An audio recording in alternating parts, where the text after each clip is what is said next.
same happened in Bangladesh when Mujibur Rahman, very pro-Soviet leftist, was assassinated by his own Marxist-Leninist military comrades.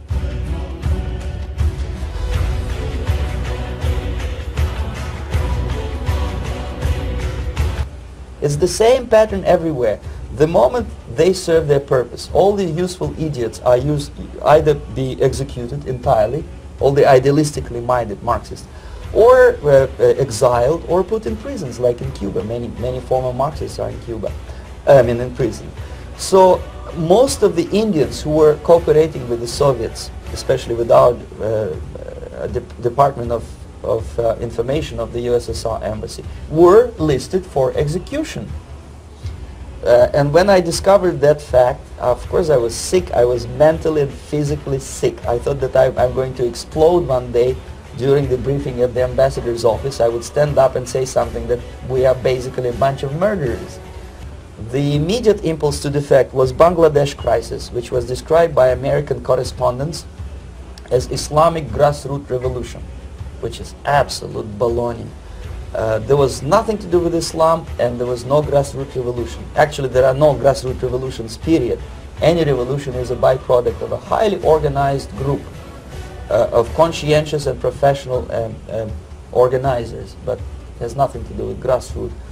In Bangladesh, it was nothing with grassroots. Most of the Awami League party members, Awami League means People's Party, were trained in Moscow in the High Party School. Most of the Mukti Fauj leaders, they were trained at Lumumba University and various centers of the KGB in Simferopol, in Crimea, and in Tashkent. So when I saw that Indian territory is being used as a jumping board to destroy East Pakistan, I saw myself thousands of so-called students traveling through India to East Pakistan, through the territory of India, and Indian government pretended not to see what's going on. They knew perfectly well, the Indian police knew it, the intelligence department of the Indian government knew it, the KGB of course knew it, and the CIA knew it. Anyway, so East Pakistan was doomed.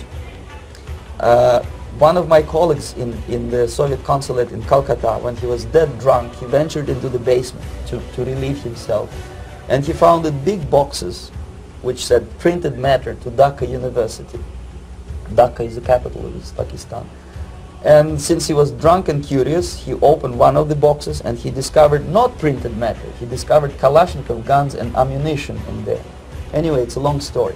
When I saw the preparations for the invasion into East Pakistan, obviously I wanted to defect immediately.